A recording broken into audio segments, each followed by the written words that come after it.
libro es un hecho de paz y una oportunidad para que nuevas historias, otras historias, lleguen a los territorios más afectados por el conflicto armado y la inequidad en Colombia.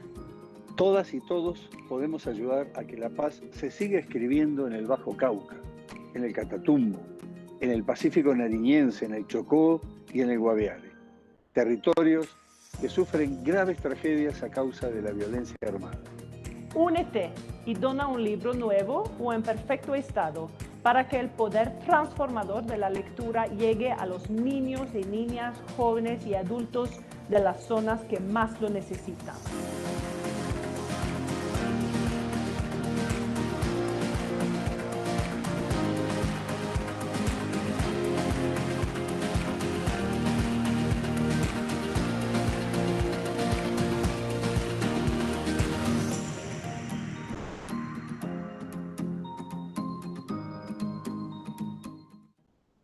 Bienvenidos a la Feria Internacional del Libro de Bogotá.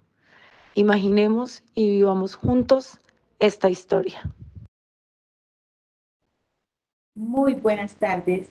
Nuevamente Paulina continúa en este proceso de llegar a ustedes, de llegar a sus hogares con mensajes de vida, con mensajes de paz, con mensajes de esperanza, con esos mensajes que nos ayudan también a construir nuestro ser y sobre todo a formarnos en valores en la vida familiar. En esta tarde nos acompaña la doctora Diana Rico.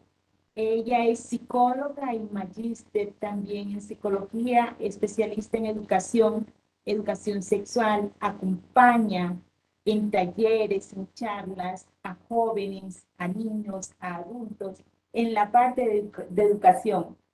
También es tallerista y sobre todo especialista en esta parte de la educación sexual. Doctora Diana, bienvenida. Buenas tardes. Muy buenas tardes, Jenny. Muchísimas gracias por la invitación a Filbo en primera medida, luego al Instituto Misionero de las Hijas de San Pablo y a Editorial Paulinas por haberme dado la oportunidad de trabajar este libro. Bueno, la obra que tendremos en esta tarde es el embarazo en adolescentes. ¿Podría hablarnos un poco de este libro, iniciar presentándonos también qué riqueza y qué valores nos trae para la vida familiar? Gracias, hermana. Pues, hermana, el libro se pensó en primera instancia como una manera de hacer un análisis sobre la realidad que vive la gente joven, en el sentido de que al hacer inicio temprano de su vida sexual, una de las consecuencias primeras es, además de otras, la posibilidad de quedar en las mujeres en embarazo. Entonces, digamos que en principio era una manera de reflexionarnos en ese tema. En segunda instancia, pues digamos que, como usted lo plantea, es la excusa para plantearnos un tema de conversación con la gente joven. En ese sentido, lo que busca el libro es servir un poco como, digamos, como herramienta para que los adultos podamos hablar con los jóvenes acerca de sexualidad y afectividad, que es tan importante, ¿no?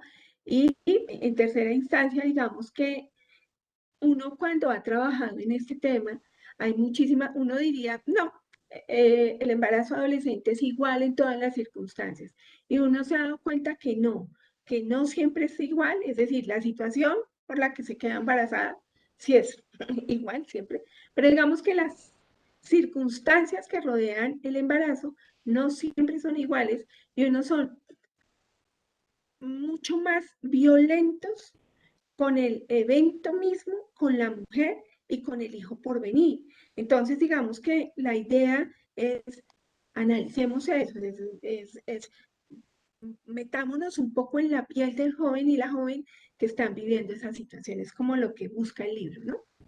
Bueno, y aquí le decimos que nos metamos en la piel de los jóvenes y de las jóvenes, a los papás, a los educadores, a los orientadores. ¿A quiénes invitamos o a los mismos jóvenes? ¿A quiénes invitamos para que se acerquen a conocer y a escuchar también lo que nos está diciendo a través de estas narraciones? Pues mire, hermana Jenny, yo cuando nos planteamos este libro inicialmente estaba pensado para adultos, es decir, para padres que acompañen, para grupos apostólicos, para profesores, para colegios. Pero efectivamente esta no es una discusión que vemos entre adultos. Esta es una discusión que nos toca empezar a dar con la misma gente joven. Entonces digamos que es una herramienta que busca servir de intermedio para poder discutir con los jóvenes qué piensan, qué sienten, cómo se visualizan ellos en escenarios similares, incluso para los que no tienen embarazo, o sea, los que no están en esa situación, porque normalmente es el amigo o la amiga el que primero se entera que el muchacho o la muchacha están viviendo una situación de embarazo. Entonces, digamos que la idea es poder servir de apoyo, dar unos elementos teóricos, de virtud, de valor, de comunicación, para que en estas situaciones, en los grupos apostólicos, en los colegios, en las familias, podamos hablar con unos elementos de juicio y podamos hacer ese acompañamiento. Fíjense que el libro se llama Embarazo en la adolescencia, casos para orientar y acompañar. Es decir, que la idea es que lo leamos y que hay cosas que parece ser que está todo dicho. Sin embargo, yo pienso que a veces no nos pensamos en todos los escenarios. Por eso, digamos que la herramienta está dirigida en principio a adultos, pero los jóvenes también. Y la otra cosa muy importante, y es, hay jóvenes que no han empezado su vida sexual, pero sería interesante que ellos también empezaran a leer este tipo de obras para visualizarse en esos escenarios, para visualizar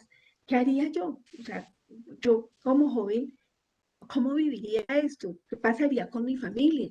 Y poder empezar unos diálogos que construyan prevención. Es más o menos como lo que se busca con este libro. Bueno, entonces para invitar a los jóvenes a leer, a acercarse al libro, ¿nos puede decir un poco cómo está estructurada la obra? ¿Cuáles son esas partes, esos componentes del texto? Gracias, Jenny. El libro está distribuido en 10 capítulos. Cada capítulo tiene 3 elementos básicos. Nos planteamos un caso. Esos casos son casos de la vida real, así como dice la novela, pero estos casos están ligados un poco a mi experiencia como profesora. Usted decía en mi presentación que yo soy psicóloga. Jenny, si está con respeto la corrijo, yo soy licenciada en química y tengo una maestría en psicología educativa. Pero entonces en el aula uno se encuentra muchos casos. Y cuando uno es profesor de ciencias, los muchachos por alguna razón vienen a uno a contar. Entonces digamos que muchos de estos casos son casos con los que me encontré mientras estaba en la educación secundaria ya hace varios años.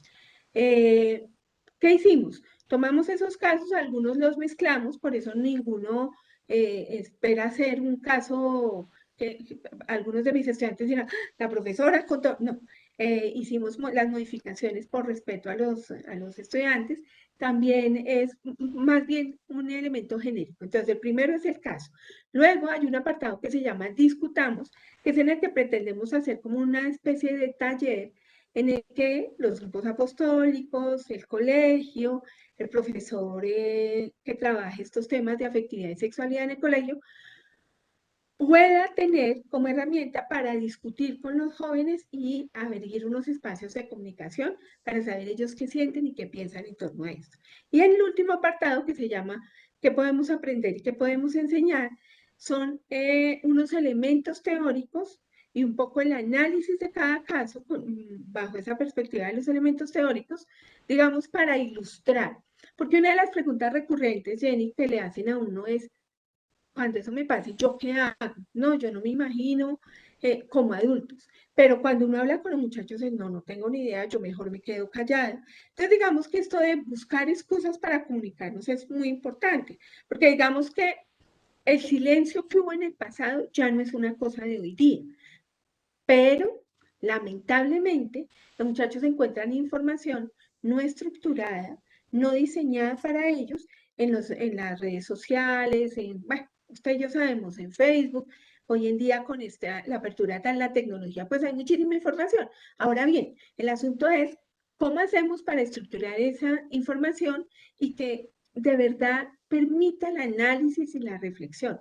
Es muy importante eso. Entonces, digamos que lo que intentamos aquí hacer fue eso, hacer una estructura sencilla y que un docente, un padre de familia, un grupo apostólico, los grupos de acompañamiento puedan trabajar con el libro y les permita, digamos, ir adelante.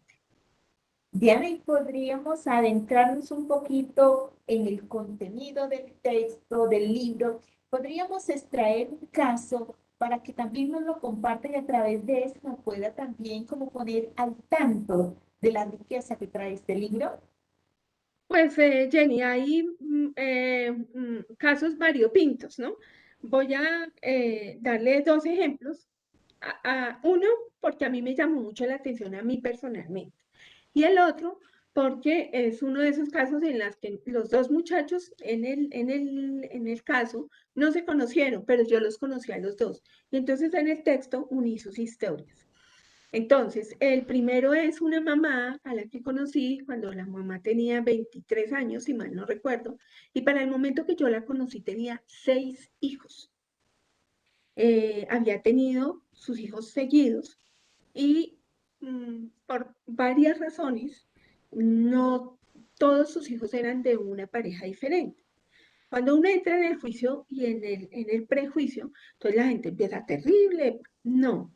Cuando uno habla con ella, uno lo que entiende es que esta mujer lo que quería era un proyecto de vida con una pareja. Lamentablemente, no había sido orientada y entonces empezó, todas las relaciones que empezó, las empezó por la actividad sexual, no por el conocimiento del otro, no por el enamoramiento, por todo lo que lleva a cabo una pareja que se ha planteado un proyecto de vida. Ella no tenía un proyecto claro de vida y ella creía que la manera de asegurarse una familia era teniendo relaciones sexuales. ¿Qué pasaba? Cada que decía que estaba embarazada, su pareja de turno, pues le decía, sí, yo te voy a acompañar, etcétera, etcétera, y luego se iba. Y obviamente, cada vez esta mujer, muy joven ella, que no pudo terminar su escolaridad, su bachillerato, pues terminó teniendo a los 23 años 6 hijos de diferente padre en una situación absolutamente precaria y digamos que con una desolación personal, porque no había generado lo que ella pretendía que era un proyecto de vida. Entonces, en este caso, ¿por qué me interesa? O sea, me gusta, porque creo que una de las cosas que tenemos que trabajar con los jóvenes, ellos con ellos mismos y nosotros como adultos en su acompañamiento, es empezar a generar en los jóvenes proyecto de vida. Los hijos no son una maldición, los hijos son una bendición, pero sí se tienen antes de lo que uno ha proyectado, retrasan los proyectos. Por eso es tan importante cuando hablamos con la gente joven, tanto hombres como mujeres, eh, les tenemos que ayudar y ellos se tienen que empezar a proponer proyectos claros de vida. Alguna vez en una conferencia algún padre me decía, están muy jóvenes para hacerse proyectos de vida. Y efectivamente sí es, un proyecto de vida no es algo que yo planteo tajantemente ya aquí y ahora y lo voy a cumplir a rajatabla. Obviamente, con el tiempo, el crecimiento, el desarrollo intelectual, muy seguramente voy a ir cambiando.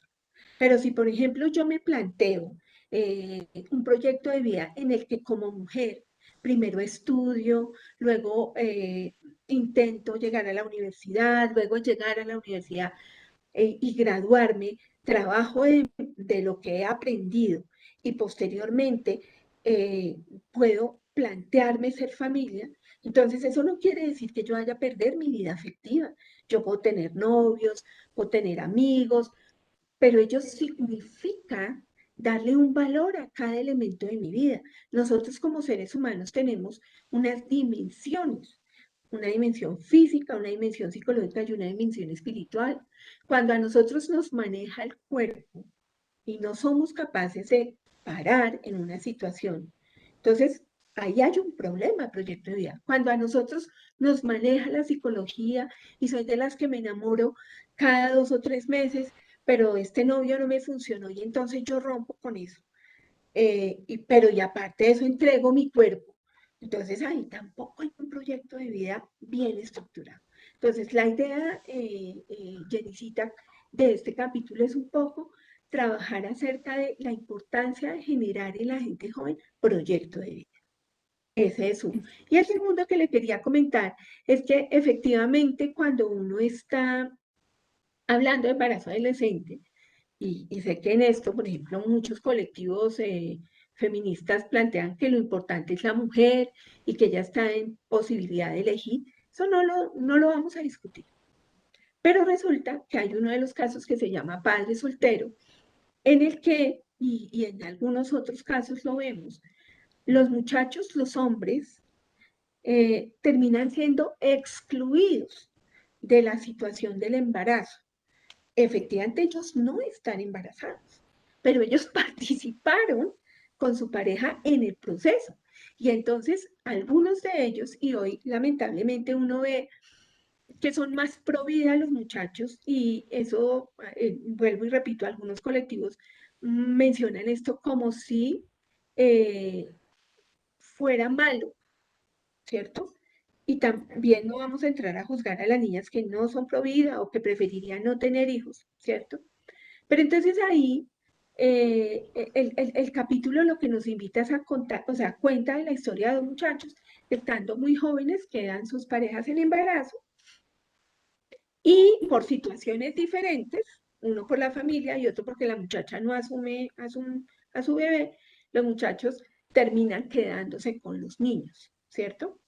Entonces ahí, Jennicita, lo que intentamos trabajar en ese capítulo es un poco cómo al hombre se le ha siempre tildado de irresponsable, pero normalmente cuando se llega a esta situación, al hombre se le excluye.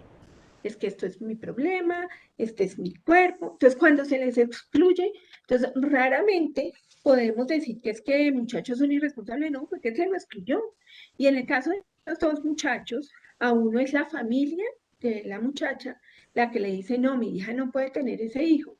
Entonces él les ruega para que pues para que lo dejen nacer, y al momento de nacer le entregan al muchacho al hijo y a la muchacha la sacan del país. Ese es uno de los casos. Y en el otro caso, la muchacha queda embarazada, efectivamente ella no quería tener el hijo y entonces él la convence de que lo tenga, inmediatamente nace, la muchacha entrega a su hijo y se desentiende totalmente del muchacho, del bebé. Entonces digamos que estos casos, ¿para qué nos sirven? Uno para visualizar el papel del hombre en todo este proceso, ¿cierto? La necesidad de formar a los muchachos, a los hombres, en que efectivamente, como en el caso anterior, el impulso sexual existe, o sea, no lo vamos a negar, pero el impulso sexual no puede controlar nuestras vidas. De hecho, porque hay gente que es tan exitosa, porque ha planteado un proyecto, pero aparte de eso ha podido controlar. Ahora, controlarlo sí per se para siempre, no, pero va a haber un momento en su vida cuando se plantee tener una pareja que va a llegar esa persona con la que se va a poder plantear ese proyecto. De hecho, no sé si es en este o en alguno de los, creo que lo menciono 2 o 3 veces en el transcurso del libro, la posición de esta situación en la Organización Mundial de la Salud. La Organización Mundial de la Salud propone retrasar el inicio sexual y ellos plantean 3 madureces, es decir, que las personas para retrasar su vida sexual deberían tener en cuenta la madurez fisiológica, es decir, corporal. Esa se alcanza entre los 18 y 21 años, es decir, que todos los órganos estén listos para la procreación. Indiscutiblemente ya están presentes desde los 12 años, pero listos, completamente listos y óptimos para la procreación es después de los 21 años. ¿Listo?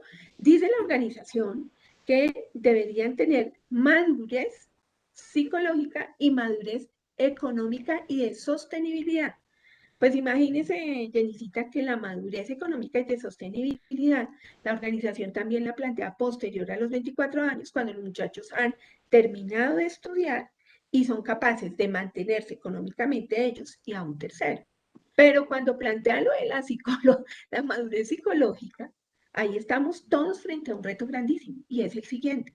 Resulta que, yo no sé usted, yo conozco adultos de 40 y 50 años que nunca alcanzaron la madurez psicológica. Y entonces uno dice, fuerte, ¿no? Fuerte en el sentido de que es muy importante que el trabajo que nosotros, los que estamos en este proceso de educar, necesitamos hacer. Y es en el sentido de retrasar, pero no porque seamos aburridos, sino porque y esa es una pregunta que quiero dejar aquí al público que está hoy presente.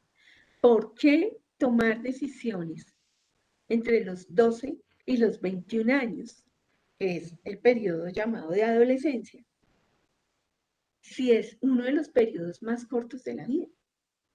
Y lamentablemente, si tomamos decisiones en ese periodo, a veces el periodo más largo, que es el de la adultez, que va de los 21 a los 60 años, se ve afectado totalmente por haber tomado decisiones prematuras. Entonces, digamos que ahí hay un montón de reflexiones, ¿no? Entonces, pues digamos que esos son los casos y son de ese tenor. Han intentado estar hechos en un lenguaje sencillo, específicamente porque la idea es que, digamos, yo como profesora que he encontrado siempre, y es que a la gente joven le gusta hablar de manera clara, sencilla y transparente. Los que a veces nos cuesta un poco eso, es a nosotros los adultos, ¿no? Sí. Entonces, pues, eso es lo que hemos intentado en el libro. Sí, justo cuando planteaba esto, también me venía como a la mente y volvía al caso de los casos que nos planteó ahorita, el de la niña de 23 años, que ya a esta edad con 6 hijos, ¿no? Y cada uno de un papá diferente. Entonces también pensaba en un momento qué papel juegan también los padres de familia o el cuidador del adolescente, ¿no? Porque se ve que cuando empezó a tener sus niños era un adolescente, ¿no? Entonces, para llegar a este, aunque decimos, bueno, todos tenemos derechos sobre nuestro cuerpo, ¿no? Y de Sí, sí. decidir en qué momento nosotros queremos iniciar una vida sexual o no. ¿Y qué hacer con mi cuerpo? Pues a veces los muchachos dicen, no, es que es mi cuerpo y yo hago con mi cuerpo lo que se me dé la gana. Se dice abiertamente así, ¿no? Pero no Sí, es señor. tanto eso que me dé la gana, porque vienen los hijos son consecuencias también de ese hacer libremente lo que yo quiera con mi cuerpo. Pero también esa es una vida que merece respeto y es una vida que merece cuidado y que merece también unas condiciones al menos dignas para vivir. De hecho, Jenicita, fíjese usted que cuando usted pregunta qué hacemos padres y cuidadores, digamos que ha habido un silencio durante toda la vida sobre estos temas. Y ese silencio no es un silencio ni cómplice, ni un silencio, digamos, yo siento que es más un silencio de desconocimiento. O sea, muchas veces los padres, los cuidadores, no asumimos estos temas porque nosotros mismos fuimos criados dentro del silencio, dentro de mejor no hablemos de eso, quedémonos calladitos, va a aprender solito, va a aprender solita. Y entonces digamos que en torno a estos temas hay una, digamos, una dificultad de asunción. Entonces, el libro también pretende ser esto, y estos libros que Paulina nos ha invitado a escribir están ligados es un poco a eso, a buscar el mecanismo de cómo dejar ese silencio que nos ha dejado secuelas vitales importantes para empezar a entender lo que su merced decía. Es el cuerpo de cada uno, efectivamente. Y hay un dicho hartísimo que dice que cada cual puede hacer de su cuerpo un costal. Pero ¿será para tanto? ¿Y será que nosotros los adultos no necesitamos esta formación? Entonces, la invitación desde el libro, ¿cuál es? Es, léase el libro usted como adulto. Mire a ver qué encuentra ahí que usted no haya manejado, ¿cierto? Usted me decía, ¿qué hacer? Entonces, visualícese usted también como adulto en cómo fue educado, en cuáles son esas cosas que usted hubiera querido saber. Y ahora que usted tiene hijos, y yo no iniciaría en la adolescencia. yo creo que a los 8 años ya hay que empezar, y antes hay que empezar a hablar de afectividad y sexualidad con los niños. Obviamente, de manera oportuna y dosificada en el sentido del crecimiento, el desarrollo intelectual del niño. Pero es súper importante, Jenny, porque cosas como, por ejemplo, usted me planteaba, ella, la muchacha de 23 años, si no sabía, yo creo que sabía algunas cosas, pero ella no tenía claras otras. Entonces, a mí, como adulto alrededor, me, me cabe la responsabilidad de ayudar al otro cuando tenga inquietudes. ¿Cuál es el problema? Que no nos las preguntan, se las preguntan entre ellos. Por eso, en las familias, yo tengo 3 hijos, Jenny, y en las familias a nosotros nos corresponde empezar a dar estas conversaciones desde pequeños. Por ejemplo, ¿qué diferencia hay entre una conversación de cuando le llega la primera menstruación a la niña, una conversación en torno a te tienes que cuidar, entre comillas, a una conversación en torno a mira la maravilla que es tener la menstruación? La maravilla en el sentido de que eres, junto con el creador, estás capacitada para dar vida. Eso es una maravilla. Y así no nos lo enseñan. Segundo, la posibilidad de que nosotros cuidemos no nuestra sexualidad frente a algo terrible que es una ETS, no solamente eso, o un bebé, que también lo viven como una cosa terrible, sino el cuidado de la fertilidad. Y en ese sentido, cuando por ejemplo yo tengo una joven a la que yo le explico esto en positivo, para ella el cuidado, el conocimiento de su ciclo menstrual, de sus fases ovulatorias y sus fases no ovulatorias, no tienen que ver con el acto sexual, tienen que ver con que aprenda a ver que esa celulita le da la posibilidad de ser madre, que le da la posibilidad de ser dadora de vida, que le da posibilidad a su seno de albergar la vida. Entonces, cuando nosotros lo vemos en positivo y se lo enseñamos a los niños en positivo, tanto a hombres como a mujeres, es muy difícil que un niño llegue a los 18, a los 19 haciendo mal uso de su cuerpo. Una muchacha no lo hacen. ¿Por qué? Porque han entendido que la vida afectiva y la vida sexual son un don, un regalo, y que como don y regalo hay que cuidarlo, pero no cuidarse metiéndose cosas químicas, no, no hay necesidad, no hay necesidad, pero además por eso necesitamos educar en positivo, porque normalmente educamos haciendo creer, por ejemplo, a mí me parece tan lamentable que hay mujeres que educan a sus hijas, hay padres que educan a sus hijos, diciendo, no, es que si queda embarazada, terrible. No, no es terrible, lo que pasa es que no es el momento, que es otra cosa. Y entonces por eso nos toca hablar claramente de estas situaciones, ¿sí? Es por ahí, siento yo, y es una visión positiva de la afectividad y la sexualidad. Y pienso que sin hablar en términos moralistas, el cuidarse no es usar o dejar de usar métodos anticonceptivos o una cosa u otra. El cuidarse es también como el tener ese amor propio por por su cuerpo, en esa experiencia de afectividad, de desarrollar bien esa afectividad de una manera sana, de saber compartir con el otro, también de una manera libre pero sana.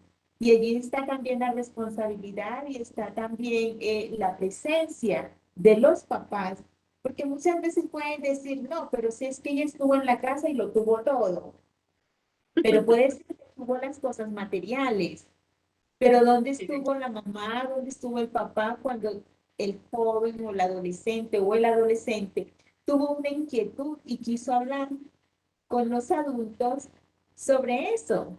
Me está gustando este chico, me está gustando esta chica, eh, fulanito me dio el primer beso, o sea, aunque uno a veces le da pena decirle a los papás, pero también muchos jóvenes son como tan libres y tan espontáneos que muy emocionados van y le cuentan a la mamá, ¿no? O al hermano mayor, tengo una novia. y aún son como muy peladitos, pero le van a decirle, tengo una novia, pero ¿cómo empezar a orientar al chico en esas primeras experiencias, en ese despertar sexual? Fíjese, hermana, que yo creo que ese es un elemento muy importante de la comunicación en familia. Considero que es un reto, primero, ¿cierto? Es un reto para uno como adulto. Siempre ha sido un reto, pero no es imposible. Es un reto que no es imposible de asumir. Le voy a poner un ejemplo, hermano. Resulta que los niños entre los 11 y los 13 años, por desarrollo, en lo que se llama la primera parte de la adolescencia, suelen tener inquietudes, empiezan a tener inquietudes por el otro sexo, es decir, le gusta la compañera, le gusta el compañero, suelen incluso hacerse novios, suelen hacerse novios. Y entonces uno, como papá, podría utilizar esas primeras relaciones para ayudarles a los jóvenes, a estos muchachos más jóvenes, a visualizar que efectivamente es muy natural que les guste un niño o una niña. Es natural, es decir, eso hace parte de su crecimiento y su desarrollo. Pero ¿por qué, por ejemplo, no deberían hacerse novios? En alguna oportunidad un niño me contó, mira, es que fulano tiene novia. Y yo le preguntaba, ¿y cómo lo vive? Entonces, no, pues ellos casi no se ven, solo hablan por el chat y alguna vez han coincidido con sus padres a ir a algún parque o alguna cosa. Ah, bueno, ¿y se han dado besos? No, no se han dado besos. Bueno, así queda esa conversación y un poco, algunos días después, esta persona que me cuenta bien me dice, imagínate, fulano, y le digo yo, ¿qué le pasó? Me dice pues, que la novia le terminó por teléfono, por el chat le terminó. Y le digo yo, no me digas, ¿y cómo lo tomó? Me dijo, no, está destrozado. El muchacho estaba destrozado. Un muchacho de 13 años, 12 años creo que tenía. Entonces yo le decía, ¿ves lo importante de esperar? Porque te van a romper el corazón y este no es el momento para eso, este es el momento para conocernos en intereses, en gustos, en amistad, pero no es el momento para tener todavía pareja. Eso puede esperar hasta los 16. Y me decía, ay, pero ¿y todo el mundo tiene? Y yo le decía, pues mira, lo importante no es tenerlo, lo importante es porque puede ser que tenerlo implique eh, estar dentro de la moda en el grupo de jóvenes, ¿cierto? O sea, para ser aceptado. Pero seguramente cuando uno ve sufriendo al amigo, entiende por qué eso se hace prematuro. Pero para que esta conversación se dé, Jenny, entre un adulto y un joven, debe haberse creado un nexo de confianza, debe haberse creado un nexo de comunicación abierta, tranquila, sencilla. Yo siempre le digo a los papás, cuando reciban preguntas de sus hijos, que les asusten, ¿cierto? Que digan, permíteme un momentico, voy a ir al baño y ya bueno. Y en el baño vaya y haga, y se asuste y espante el ojo y se tome un poquito de agua y vuelva como si nada hubiera pasado. Bueno, ahora sí que me querías preguntar. Y le voy a decir por qué, Jenny, porque una de las cosas que primero rompe la comunicación es esto, lo que se llama el metalenguaje. Cuando yo estiro el ojo, abro la boca, inmediatamente el muchacho dice, ay, aquí estoy diciendo algo que no es, y mejor me quedo callado. Por eso a nosotros los adultos, de verdad nos toca formarnos mucho. Jenicita, perdón, antes de seguir, aquí hay una pregunta. Su merced nos pregunta Lorena, dos Lorena. preguntas. Bueno, la primera que nos hacía Lorena es, ¿y cuando es el hombre el que quiere abandonar a la mujer, qué sucede en este caso? Bueno, fíjense que aquí hay una cosa que es importantísima y es, nosotros hemos vivido efectivamente en una cultura muy patriarcal, me falta letras, y efectivamente eso es más común de lo que uno se imagina, ¿cierto? Por eso yo creo que la tarea en torno a eso no es el juicio, la tarea en torno a eso es educar a los hombres en la espera también, en el amor, en el respeto por el otro, en el control y gestión y manejo de sus impulsos. Gestionar un impulso, Jenny, quiere decir que el impulso se presenta. A mí me puede gustar un muchacho, eh, yo le puedo gustar al muchacho. Yo puedo despertar en él impulsos sexuales y él en mí, pero no todo impulso sexual que se genere debe ser atendido como de manera instintiva, como si fuéramos animales. Eso es lo que nos diferencia de los animales. Nosotros tenemos inteligencia, voluntad y libertad. Desde la voluntad decimos qué queremos y qué no. Desde la inteligencia razonamos lo que nos conviene o no y desde la libertad decidimos. Yo le voy a contar una cosa, Jenny. Hay programas a nivel mundial en los que les está pidiendo a los muchachos que retrasen el inicio de la vida sexual. Entonces hay, por ejemplo, en Estados Unidos hay una que es del anillo, el anillo de la virginidad, que se ponen los niños inmediatamente se hacen novios, que es prometiéndose que no van a tener relaciones sexuales. Pero yo le voy a decir una cosa, Jenny, y en todos los casos que están en el libro, es muy importante identificarlo, y es, no importa si usted y yo hacemos un convenio, si ese convenio no ha pasado antes por mi inteligencia y mi voluntad. El amor es voluntad, el amor es inteligencia. El amor no es una cosa loca que nos arrellena y entonces de un momento a otro nos... No. Y fíjense que cuando nosotros hablamos de la gestión del impulso, estamos hablando de gestionar nuestra propia inteligencia, nuestras propias virtudes, la prudencia, la templanza, la fortaleza, la justicia con el otro. Entonces digamos que hay una serie de cosas que hay que empezar a trabajar. Cuando la gente a mí me dice, sí, pero son los hombres, ¿y por qué usted puso el ejemplo de los hombres? Porque yo personalmente, en estos casos que planteé, en la mayoría conocí tanto al muchacho como a la muchacha. Y uno lo que ve es que efectivamente falta mucha formación en los hombres, muchísima. Porque entonces a los hombres en estas culturas patriarcales se les dice, usted sí puede salir, usted puede ir a fiestas, usted puede hacer un montón de cosas. Pero al enseñarles eso, no les estamos enseñando a gestionar sus impulsos, no les estamos ayudando a gestionar su inteligencia, la inteligencia emocional, esa inteligencia afectiva. ¿Qué hacer? Porque es la pregunta de Leonera. ¿Qué hacer? Nos toca a padres y madres educar a nuestros muchachos ahí, a los hombres. Pero también hay una cosa que es muy importante y es, si yo educo al muchacho, tengo que educar a la muchacha. Es decir, tengo que educar tanto a hombres como a mujeres. En el libro está planteado muy claramente, esto no es unidireccional, no, que la mujer carga con todo, no. Yo estoy de acuerdo con Lorena. No son, estos dos casos que yo planteo aquí en los muchachos son exóticos, por así decirlo, ¿cierto? Y son más los casos de madres solteras que de padres solteras. Está clarísimo. Pero entonces, ¿por qué lo propuse? Porque sí creo, estoy absolutamente convencida que hay que educar tanto a hombres como a mujeres en temas de afectividad y sexualidad, que no es una cosa que se restringe a enseñar sobre menstruación, que no es una cosa que se restringe a enseñar eso del tal cuidado anticonceptivo, ¿no? De hecho, en el libro hay un anexo de métodos naturales.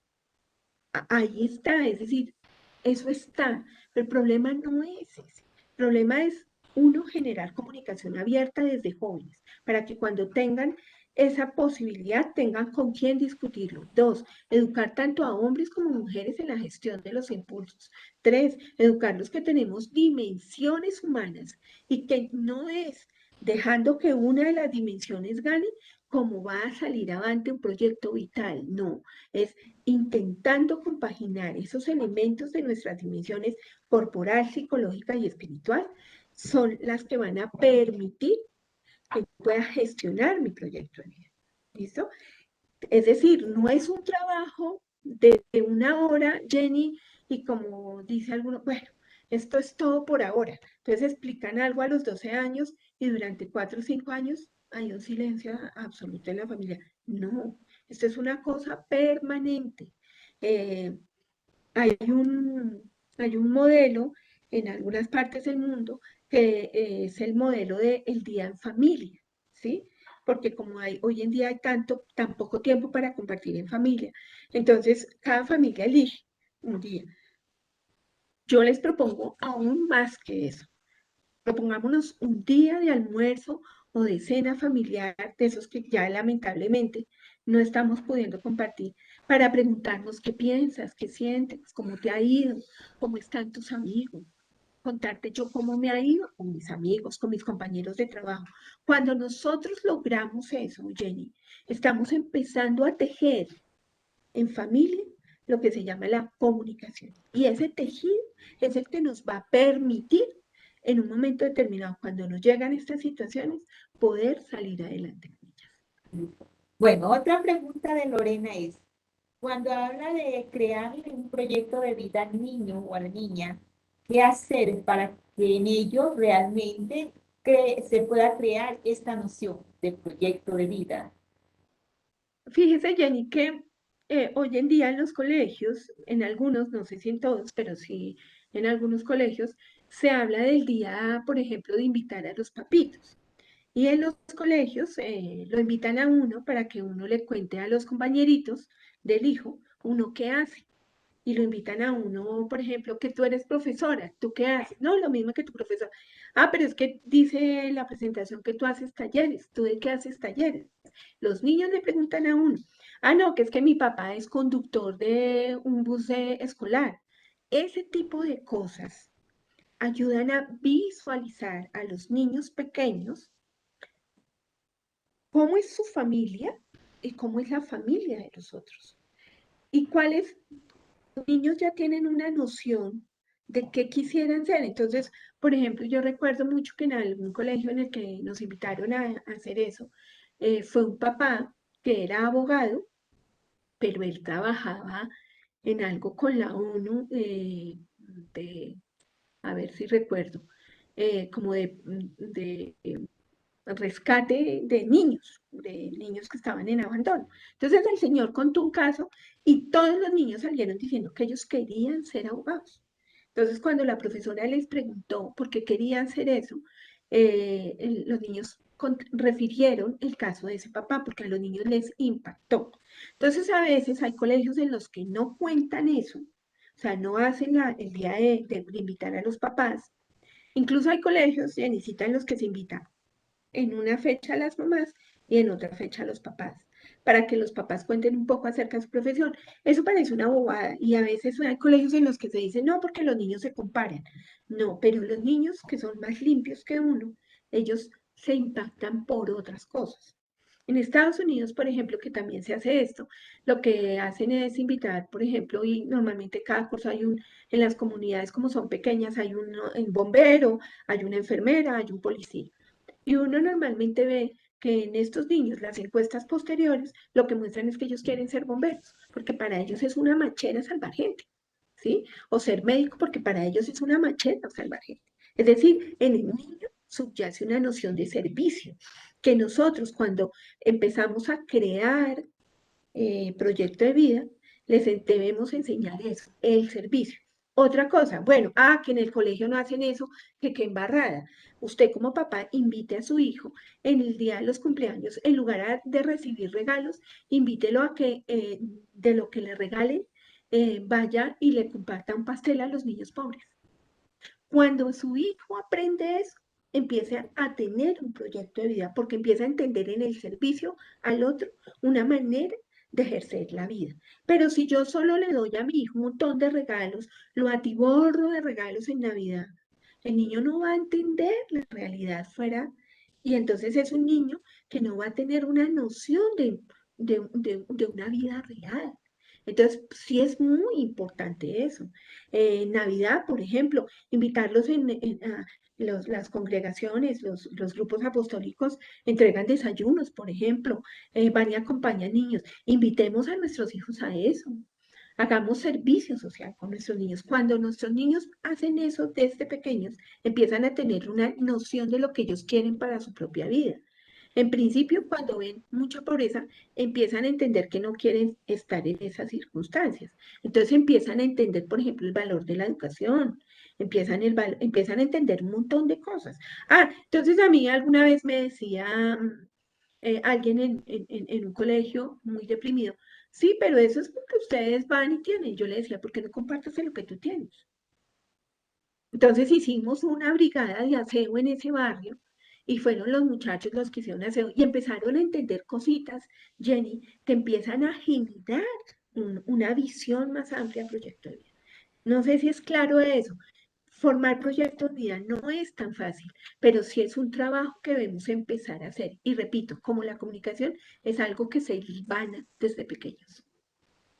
Me parece interesante esto cuando nos compartía de los padres que van, por decir, que invitan a los papás a los colegios a compartir estas historias, ¿no? Porque eso también hace que los niños se sientan identificados y desde allí, ¿yo qué sueño? ¿Qué sueño ser cuando grande? Pero para llegar a ese sueño, ¿cómo empiezo a trabajar desde hoy? Sea, pero Sí, el señora. niño no es consciente que ya lo que él sueña lo está construyendo desde el hoy. Pero si el papá, si la mamá, si la persona que está con él, le puede decir, mira, tú me dijiste que quería hacer esto, pero irle, sí, irle mostrando. Para llegar allá, hay que empezar con pequeños pasos, ¿no? Sí, señora. Y la otra cosa, Jenny, es que mire, una de las cosas que uno más le preocupa de papá es, por ejemplo, que tengan una muy buena educación. Entonces uno, por ejemplo, no, que se eduquen, que hagan. Ahora que están virtualmente, es que ellos están ocupadísimos porque están en educación. Sí, pero eso no les quita venir a la cocina a lavar un platico.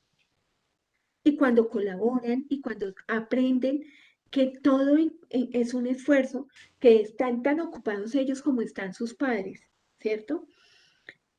Ellos empiezan a entender el valor de las cosas. ¿Cuál es el problema, Jenny? Que nosotros los papás empezamos a hacer todo, a limitarlos en las responsabilidades y no a ofrecer más responsabilidades. Entonces el niño no tendió la cama y la mamá la atiende. Pues no, y parecería eso, entonces, ay, se desviaron del tema. No, para mí es exactamente lo mismo, porque creo que la gestión y el control de impulsos de carácter sexual se gestionan y se aprenden a gestionar en cosas tan sencillas como el orden, como la responsabilidad, en cosas tan sencillas como la cooperación, la solidaridad, ¿cierto? Hace poco conocí a una persona que estuvo muy enferma durante de COVID durante esta pandemia y me decía, mira, yo quedé aterrada, yo nunca le había pedido a mi hijo que lavara un plato y yo quedé aterrada. Ella es mamá soltera, me decía yo, mi hijo me cocinó, lavó, mejor dicho, yo me levantaba por ahí a mirar a ver que yo decía, esta casa está en un desastre. Me dice, y el primer día que me levanté de la cama después de los 3 días graves que tuve, yo me quedé aterrada. Yo decía, uy, y yo fui y le pregunté a mi hijo, ¿quién te vino a ayudar? Y él me dijo, no, mamá, fui yo. Porque es que incluso, Jenny, estas cosas que parecen ser tan pequeñas, suelen ser esas que hilvanamos. Es que fíjense que hilvanar, tejer, cuando uno ve un tejido, cuando usted ve una manta o un saco tejido, uno dice, y eso es un montón de vuelticas y revuelticas. Entonces, cuando nosotros queremos proponer a un muchacho la gestión de su propia vida, debemos enseñarlo desde joven a que gestione esas pequeñas cosas que él puede gestionar. Es verdad. Listo, entonces volvemos, continuamos con nuestro libro, El embarazo en la adolescencia. Sí, señor. Cuando en una familia se presenta un caso, un joven, una niña 14, 15, 16 años, que brillante en el colegio, brillante, es una buena amiga, es educada en casa, pero de repente, pues tuvo su novio y sin medir las consecuencias, porque el chico le dijo, "Ay, pues dame la prueba de amor, ¿no?" Entonces, la niña luego queda en embarazo, ¿cómo hacer para comunicarle a los padres sin que esto se vuelva un trauma o que se pueda acompañar como de la manera más no, ¿cómo diría? De la manera más adecuada, ¿no? ¿Cómo puede también? Menos traumática. Sí, sí. Bueno, Jenicita, aquí hay tres cosas fundamentales a mi modo de ver. Lo primero es, al adulto le toca, cuando estas cosas pasan, dejar de pensar que me hizo algo, uno cuando habla con los papás, y es que si viste lo que me hizo mi hija, no. Eso es una cosa que hay que cambiar ya el vocabulario, que tiene que ver mucho con las comunicaciones. Su hijo no se lo hizo a usted, se lo hizo a él mismo y a su proyecto de vida. Entonces, eso es lo primero. Entonces, nosotros como adultos debemos dejar de personalizar. Uno. Dos, no es extraño que estas situaciones pasen cuando nunca se ha hablado de sexualidad ni de afectividad en casa. ¿Sí? Por ejemplo, hoy en día todavía hay padres que prohíben tener amigos, que prohíben tener novio a una muchacha de 18, 20 años. Hace poco conocí el caso de una muchacha de 21 años que es hija única y sus padres no le dejan tener novio. Entonces uno dice, sí, pero no, yo no soy quien para saber qué quiere el papá o la mamá, yo no se los puedo decir. Pero ojo, no hay manera de que uno aprenda a hacer algo sin serlo. Yo no puedo aprender a ser amiga sin tener amigos. Yo no puedo aprender a ser pareja si antes no me visualicé en los límites con una pareja de novios. Por eso el noviazgo es una cosa también con natural en la adolescencia. No a los 13, como le decía en el caso anterior. Es mejor que si el noviazgo llega y se permita en casa sea posterior a los 16 años. ¿Por qué? Porque el nivel de madurez intelectual del niño permite que pueda hablar con él de ciertas cosas, si uno, sin ser abusivo ni atrevido, y dos, de manera que él lo entienda. Ah, pero ya perdimos el año si tiene novio desde los 12. Sí, pero si eso ha pasado, entonces use ese espacio para hablar de esa situación, no de manera intrusiva. Siempre hay una psicóloga de la comunicación que se llama Virginia Satir, y ella dice que siempre hay que comunicarse en mensajes del yo y no en mensajes del tú. Cuando yo te digo, tú hiciste, tú no haces, yo estoy cortando la comunicación. Virginia Satir dice que debemos hablar de mensajes de yo. El mensaje del yo es, yo me siento muy mal cuando tú, teniendo novio, no me lo has contado. Yo quisiera que tú tuvieras la confianza conmigo. No te voy a decir nada, pero ojalá cuando tengas confianza me lo puedas contar. Los niños se quedan y en algún momento, cuando lo ven a uno tranquilo, vienen y le cuentan. ¿Listo? Entonces, cambiemos eso de la comunicación. Para los muchachos, en el libro hay un caso en el que una de las muchachas va y cuenta, la profesora le había dicho, cuéntale a tu padre y a tu madre. No es que mi papá es muy celoso, no es que mi mamá, no, no, no, yo prefiero contarle a mi mamá. La muchacha, haciendo oídos sordos a la recomendación, va y le cuenta a la mamá que había tenido seguramente unas cargas propias en su vida, que no había reflexionado, la coge, se la lleva y va y le hace aplicar una inyección. Entonces, mi recomendación para los jóvenes es, si hay padre y madre, cuenten cuando estén los dos presentes. Y le voy a explicar por qué, Jenicita. Porque resulta que cuando uno es pareja, digamos que yo soy la malgeniada en mi casa y el papá es muy tranquilo. Si nuestros hijos vienen a contarnos una situación de esas, ¿cierto? Entonces, ¿por qué es bueno que estemos los dos? Porque cuando yo estoy con mi pareja, la pareja es el polo a tierra. Es decir, uno de los dos controla al otro. Entonces, se supone que al mal geniado lo va a controlar el que es tranquilo. Pero suele pasar lo contrario, que el que es muy tranquilo, una situación de estas que no ha proyectado porque ha venido trabajando en otras cosas para generarle a su hijo otras cosas, suele suceder que ese es el que genera tranquilidad en el otro. Entonces, la primera recomendación es que haya pareja. Si están solitos, por ejemplo, que no tienen papá o mamá, sugerencia, conviden a un primo, a la tía, a alguien que sea de referencia para el padre, para que también esa persona les haga el polvo a tierra. Es súper importante que haya una persona, porque muchos de los adultos cometen errores cuando conocen del embarazo, normalmente porque ellos mismos no saben gestionar sus emociones. y entonces se vuelven agresivos, otros echan a los hijos, otros los golpean. Entonces, la manera para controlar eso es tener un tercero no implicado que nos ayude a bajar o a relativizar la situación.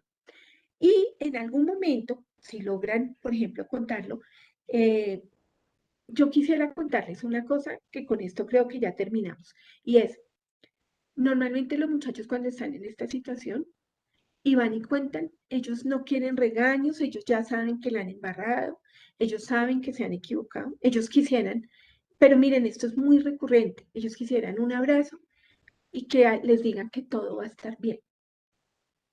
Y muchas veces terminan yéndose a abortar o a no tener sus hijos o a rechazarlos por esa primera reacción que los adultos tenemos con ellos. Entonces, digamos que la invitación del libro es esa, leámoslo, busquemos unas alternativas positivas para encajar estas situaciones y pues aquí estamos, hermana. Cualquier cosa, yo para terminar quiero darle muchísimas gracias a Editorial Paulinas, a ustedes, las hermanas del Instituto Misionero Hijas de San Pablo, les agradecemos muchísimo, muchísimo y pues aquí estamos siempre para servir. Gracias, Diana. Gracias también por ese valioso aporte que a través de estas experiencias, de estas obras, de estos mensajes que comparten, permite que Paulina siga llegando a muchos hogares también con mensajes de esperanza, con mensajes de vida, con mensajes de fe. Es importante también para nosotros contar con el apoyo, con la colaboración y con la disponibilidad de cada uno de los autores que confían en nuestra misión y que nos abren las puertas para seguir publicando estos mensajes que a tantas personas les hace bien. Queremos también agradecerle a cada uno de los miembros de la coordinación y organización de Corferia, que en estos días nos han acompañado, han estado disponibles para ayudarnos a llevar adelante y realizar esta misión. Omar Castro ha estado como muy pendiente también de cada una de las cosas, de todo lo que necesitábamos para poder llegar a sus hogares a través de estos medios. Quiero invitarlos a todos los que nos han acompañado en estos días, en estos 15 días de feria, a que visiten nuestro sitio web www.paulinas.org.co o que visiten también nuestra librería virtual. Allí podrán encontrar esta y muchas obras más que les ayudan a nivel personal, ayudan a la familia, ayudan a los hijos. También le puede llegar en este tiempo de tanto dolor a una familia que ha vivido un duelo, que está pasando por momentos difíciles, con un mensaje de vida y de esperanza. Muchísimas gracias y Dios les bendiga. Gracias.